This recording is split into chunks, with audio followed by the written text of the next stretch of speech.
आज का हमारा टॉपिक है इनवर्स ऑफ ए फंक्शन। किसी भी फंक्शन का जो है इनवर्स फंक्शन हम यहाँ पर आज डिस्कस करेंगे।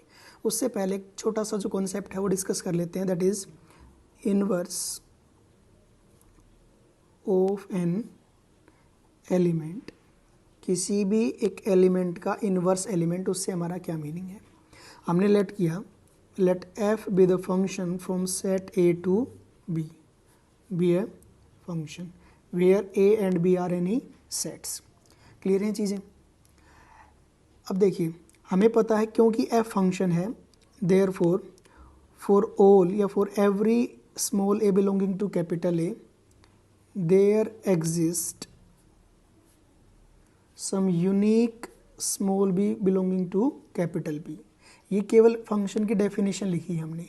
यहाँ से आप कोई भी एलिमेंट उठाओगे तो उस हर एक एलिमेंट के कोरस्पोंडिंग कैपिटल बी में आपको कोई ना कोई एलिमेंट जरूर मिलेगा, such that F of A equal to क्या हो जाए आपका बी। ठीक है, यहाँ पर है for all a belonging to capital A. अब यहाँ पर जो ये स्मॉल बी आया हमारे पास, here small b is called image of a under the function f। जो स्मॉल b है वो a की क्या है, इमेज है, and small a is called preimage of b under f। जो स्मॉल a जो रहेगा उसको आप बोलेंगे b की प्री इमेज है अंडर द फंक्शन f। ये हम पढ़ चुके हैं पहले। अब देखिए हमारे पास केसेस क्या क्या हो सकते हैं। हो सकता है कि आपके पास ये जो बी था इसके कोरस्पोंडिंग कैपिटल ए में एक यूनिक आपकी प्री इमेज एग्जिस्ट करे। एक पॉसिबिलिटी ये भी है इस बी के कोरस्पोंडिंग कैपिटल ए में एक से ज़्यादा प्री इमेजेस एग्जिस्ट करें। और ये भी पॉसिबल है कि अब यहाँ पर कैपिटल बी में कोई एक एलिमेंट है हमारे पास बी, ठीक है, जिसके कोरस्पोंडिंग कैपिटल ए में कोई भी एलिमेंट हमारे पास एग्जिस्ट ना करे। तो तीन जो केसेस हैं वो क्या क्या हैं वो देखिए आपके पास।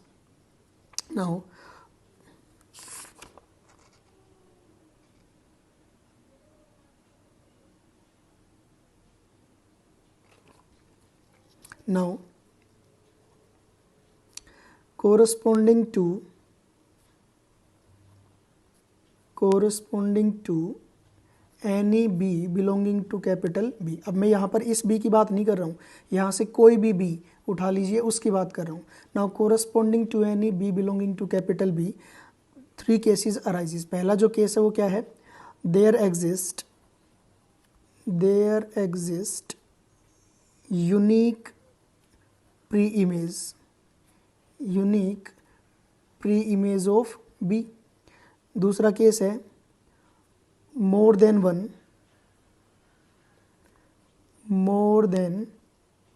one pre-images exist। और जो तीसरा जो लास्ट केस है हमारे पास, there does not exist any pre-image। कोई भी प्री इमेज एग्जिस्ट ना करे।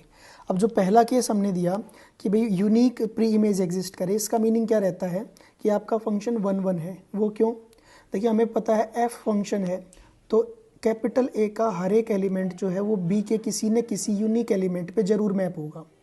और फिर हम कह रहे हैं कि वो जो मैप हो रहा है ना उसके कोरस्पोंडिंग आपको यहाँ पर केवल एक ही प्री इमेज एग्जिस्ट कर रही है, मतलब 1 to 1 कोरस्पोंडेंस हमारे पास यहाँ पर हो रही है। तो ये जो केस आएगा फर्स्ट केस, उस केस में आपका जो फंक्शन है वो कैसा हो जाएगा, 1 1 फंक्शन। दूसरा है more than 1 pre images exist. अब क्या कह रहा है कि यहाँ से आप कोई भी एलिमेंट लेते हैं उसके कोरस्पोंडिंग कैपिटल ए में एक से ज़्यादा प्री इमेजेस एग्जिस्ट करती हैं। तो ये जो केस हो जाएगा वो हो जाएगा मैनी वन फंक्शन का। ठीक है, और जो तीसरा है वो क्या कह रहा है, there does not exist any pre image. यहाँ पर कोई एलिमेंट हमारे पास ऐसे मिल जाएं जिनकी कोई भी प्री इमेज कैपिटल ए में एग्जिस्ट ना करे। तो ऐसे फंक्शंस क्या होते थे, नॉट ऑन टू, या हम कह देते थे इनटू फंक्शंस। तो ये कौन सा केस हो गया, नॉट ऑन टू फंक्शन का केस हो गया। ठीक है। तो इस केस में हम देखिए क्या हमने यहाँ पर विजुलाइज किया है कि आप यहाँ पर कोई भी एलिमेंट लेते हैं उसके कोरस्पोंडिंग यहाँ कोई ना कोई एलिमेंट जरूर मिलता है। ठीक है, कब, कंडीशंस क्या क्या हैं भाई। अगर देखिए हमने देखा नोट ऑन टू है, अगर ये फंक्शन नोट ऑन टू होगा तो यहाँ पर एलिमेंट नहीं मिलेगा। तो हर एक स्मॉल बी जो कि कैपिटल बी में एग्जिस्ट करे उसके लिए इसमें कोई ना कोई एलिमेंट मिले, उसके लिए कंडीशन है कि एफ जो है आपका ऑन टू होना चाहिए। ठीक है, और फिर यूनिक प्री इमेज मिले उसके लिए आपके पास फंक्शन क्या होना चाहिए, 1 1। तो कोई भी अगर आपके पास फंक्शन जो है वो 1 1 ऑन टू मीन्स कहें बाइजेक्टिव फंक्शन है, तो आपके लिए ये कंडीशन हो जाएगी कि आप कैपिटल बी से कोई भी एलिमेंट उठाइए उसके कोरस्पोंडिंग आपको कोई ना कोई प्री इमेज जरूर मिलेगी। ठीक है, इनको लिखेंगे कैसे, therefore we can write F inverse, एक नोटेशन है यहाँ पर एफ और ये -1, इसको बोलते हैं एफ इनवर्स ऑफ बी। उसकी वैल्यू यहाँ पर क्या है, capital small A that belongs to capital A. ये आपकी नोटेशन है यहाँ पर। क्लियर है ये चीज़ें। एग्जाम्पल देखिए हम, देखिए एक, तो कोई भी आपके पास यहाँ पर हर एक एलिमेंट की प्री इमेज एग्जिस्ट करे तो उसके लिए जो आपका फंक्शन होना चाहिए वो कैसा होना चाहिए, 1 1 ऑन टू। अच्छा, एक एग्जाम्पल देखते हैं। कहा गया है कि f be the function from the set of rational numbers to the set of rational numbers and is given by fx is equal to x square। ठीक है, देन फाइंड, आपसे पूछा गया है कि भाई f इनवर्स ऑफ 9 इसकी value बताइए। फिर आपसे पूछा गया है सेकंड f इनवर्स ऑफ -5 उसकी वैल्यू बताइए क्या रहेगी। देखिए f इनवर्स ऑफ यहाँ पर जो भी एलिमेंट है, अगर यहाँ देखिए तो ये एलिमेंट b आता है और b आता है आपका रेंज सेट में, तो ये जो 9 है वो यहाँ पर रेंज सेट का एलिमेंट है। ठीक है, so we can write, so first को सोल्व करने के लिए we can write f inverse of 9 is equal to some x where x belonging to the domain set. ये जो आपका है x वो डोमेन सेट में बिलोंग करना चाहिए। इसको हम ऐसे भी लिख सकते हैं which implies 9 is equal to F X, क्योंकि यहाँ पर हमने देखा अगर f inverse b equal to a है तो f of a means f inverse यहाँ पर आके f बन जाता है, f ऑफ a क्या हो जाता है b के equal, F X equal to 9 आ गया, which implies this 9 is equal to F X है क्या, X square, which implies taking square roots on both sides we get x is equal to plus minus 3। so x की value +3 और -3, +3 और -3 दोनों rational numbers हैं, belongs to the domain set, therefore f inverse of 9 is equal to 3 and f inverse of 9 is equal to -3। ये दो possibilities हमारे पास। जो f inverse 9 जो आपके पास अब सेट बनेगा उसके अंदर दो एलिमेंट रहेंगे 3 और -3। अब ये जो फंक्शन है आपका कैसा फंक्शन है, मैनी वन फंक्शन है। ठीक है, ये आपका 1 1 फंक्शन नहीं है, मैनी वन फंक्शन है, क्योंकि यहाँ से दो एलिमेंट्स की जो है इमेज वो एक यूनिक आ रही है और वो क्या है आपकी 9। अब हम फाइंड आउट करते हैं second case, f inverse of -5 हमने लेट किया, let f inverse of -5 which is equal to some x where x belonging to the domain set which implies -5 equal to में x स्क्वेयर, क्योंकि ये हो जाएगा आपका -5 which is equal to F X which implies -5 equal to X square. अब देखिए x की आप कोई भी वैल्यू उठाते हो रैशनल नंबर और उसका स्क्वेयर करोगे तो ये वैल्यू हमेशा पॉजिटिव आएगी। अगर ये पॉजिटिव है और यहाँ पर हम कह रहे हैं कि -5 इक्वल होना चाहिए तो ये तो पॉसिबल नहीं है, since x square cannot be equal to -5 for all x belonging to rational numbers, therefore f inverse of -5 does not exist। इसकी जो है प्री इमेज आपकी -5 की एग्जिस्ट ही नहीं करेगी। तो ये जो आपका सेट आएगा वो क्या आएगा आपका phi, that is empty set. ठीक है,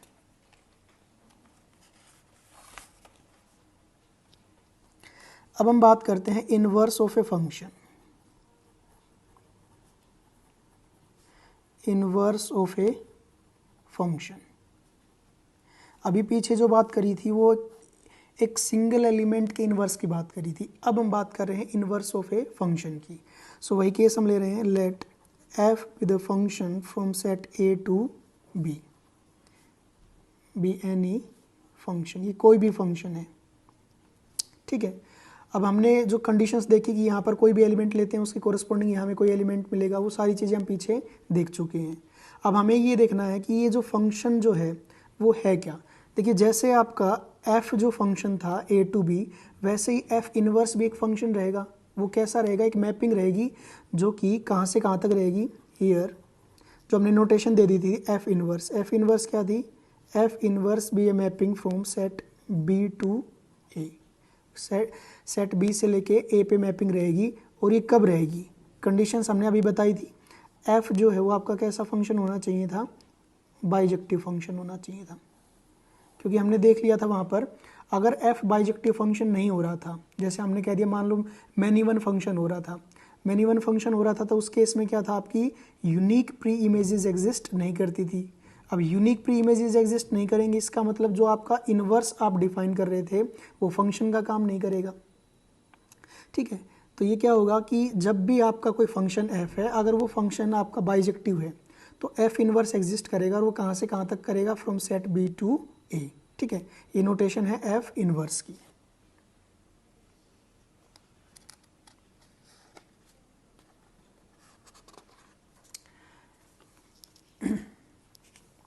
एक बार इसको डिफाइन कर लेते हैं, हम डेफिनेशन दे देते हैं इसकी।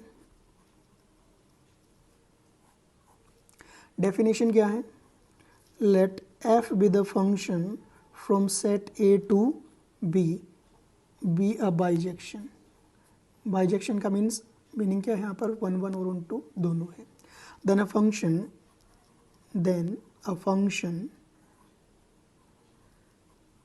कोई नया फंक्शन है जिसको हम कह रहे हैं g, from set b to a। Bijection है तो ये आपका डोमेन है, ये रेंज सेट है। Then a function g from set b to a which associates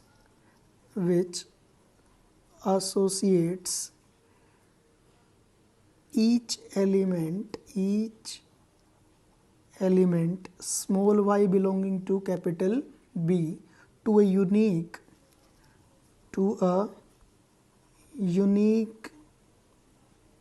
element, say x belonging to capital A, such that f of x equal to y is called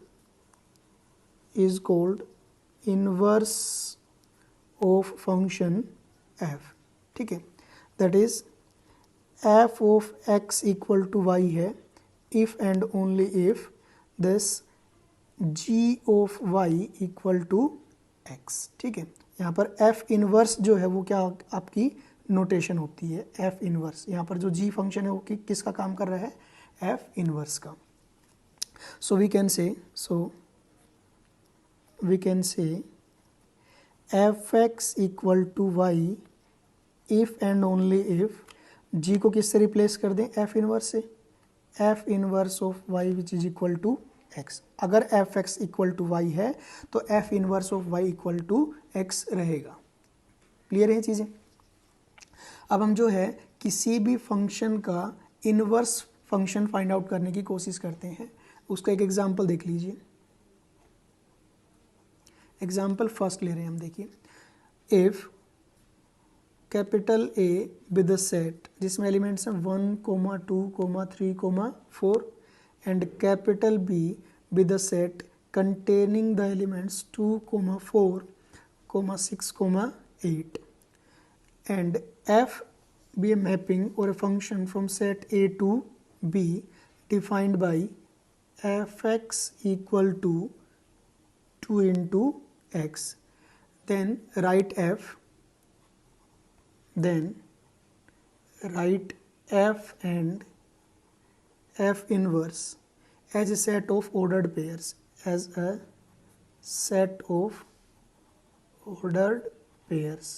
हमें पता है f जो है means functions जो होते हैं वो आपके रिलेशंस होते हैं, और रिलेशंस को आप सेट ऑफ ऑर्डर्ड पेयर की फॉर्म में लिख पाते हो। ऐसे f इनवर्स भी फंक्शन होगा तो आप इसकी भी रिप्रेजेंटेशन वहाँ दे सकते हैं।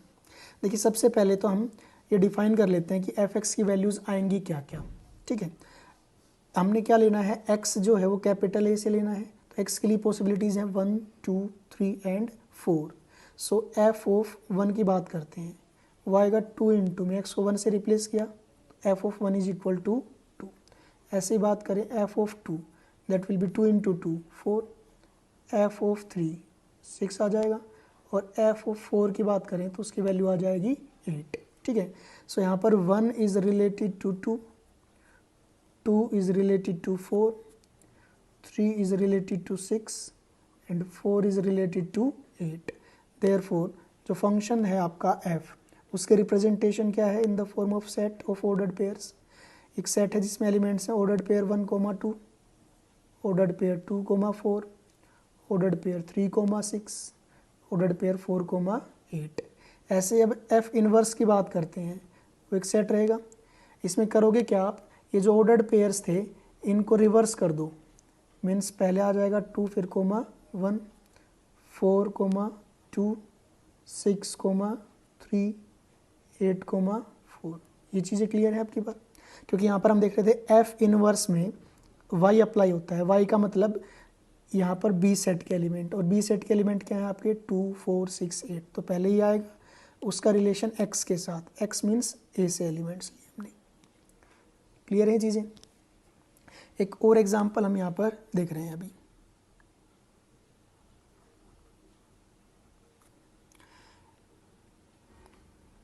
Let F be the function from the set of real numbers to the set of real numbers which is defined by fx equal to 3x minus 7. Show that f is invertible. Show that f is invertible and hence find f inverse.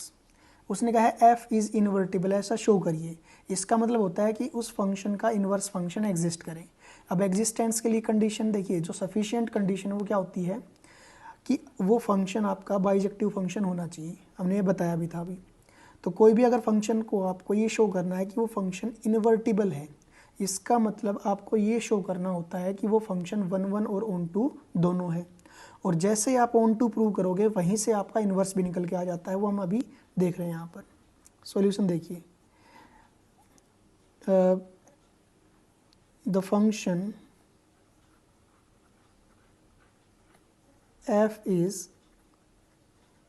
invertible if and only if f is bijection।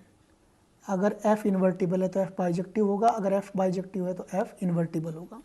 So we will show that this function is 1 function.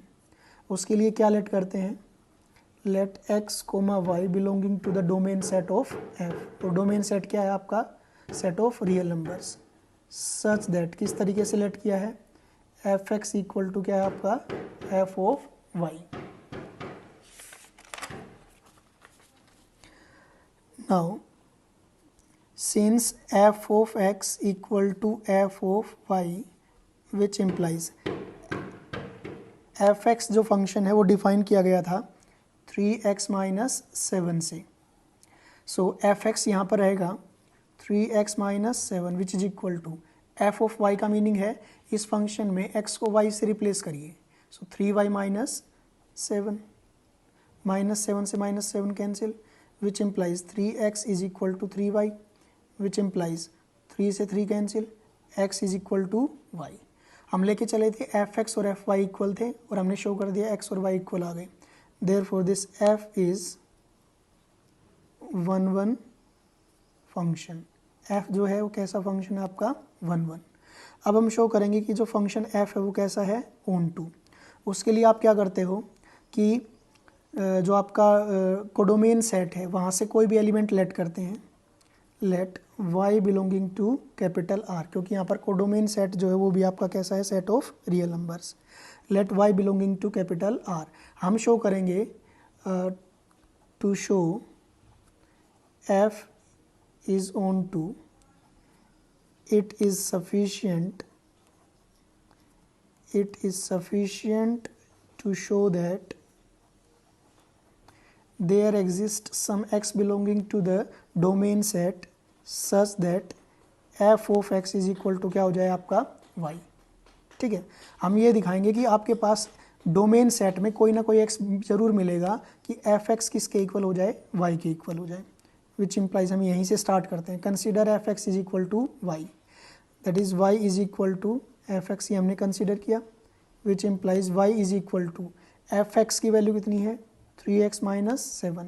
अब यहाँ से क्या करेंगे, x की values find out करेंगे in the form of y, so this will be y minus 7, left side में आएगा plus 7 which is equal to 3x, which implies y plus 7 divided by 3 which is equal to x। यहाँ पर हम देख पा रहे हैं कि y की आप कोई भी वैल्यू उठाइए उसके कोरस्पॉन्डिंग आपको यहाँ पर x की कोई ना कोई वैल्यू मिल रही है, मीन्स ये जो फंक्शन है आपका वो वेल डिफाइंड है। ठीक है, तो हमने यही तो कहा था कि y की आप कोई भी रियल वैल्यू उठाइए तो उसके कोरस्पॉन्डिंग कोई ना कोई x मिलना चाहिए। ठीक है, और वो x की वैल्यू क्या है, y plus 7 by 3। Therefore for every y belonging to the codomain set there exists x which is equal to y plus 7 by 3 belonging to the domain set such that f of x is equal to y। अब यहाँ पर क्या करोगे, इस function में अगर x की value को आप y प्लस 7 बाई 3 पुट करके देखते हो तो आप देखोगे आंसर y ही आएगा। जस्ट वेरिफिकेशन कर रहे हैं कि क्वेश्चन का पार्ट नहीं है। वेरिफिकेशन के लिए मैं देख रहा हूँ कि एफ एक्स की वैल्यू क्या y आती है कि नहीं। एफ एक्स है क्या हमारा 3x minus 7 which implies F of x की वैल्यू है हमारे पास y plus 7 by 3, that is 3 into में x को रिप्लेस करिए y प्लस 7 बाई 3 माइनस 7, 3 से 3 कैंसिल, y प्लस 7 माइनस 7 और ये क्या आ गया y। ये हमने वेरीफाई कर लिया, ये क्वेश्चन का पार्ट नहीं है, जस्ट वेरिफिकेशन है हमारी। ठीक है, therefore f is onto. Now, since f is both 1 1 and onto, therefore f is invertible। ये हमने शो कर दिया। अब आपसे पूछा गया था f इनवर्स निकालिए। देखिए जैसे आपने ऑन टू प्रूव किया वहीं से हम f इनवर्स निकाल लेते हैं उसका। ये जो वैल्यू आई है आपकी x की, ठीक है, इसको कंसिडर करते हैं here x is equal to y plus 7 by 3। अब क्या करिए, ये जो x की जो भी वैल्यू आती है उसमें आप है ना y को x से रिप्लेस कर दीजिए, वही आपका इन्वर्स फंक्शन का काम करेगा। Here f inverse of x is equal to में x प्लस 7 बाई 3, यही आपका क्या कर देगा, इन्वर्स फंक्शन का काम करेगा। क्लियर है चीज़ें?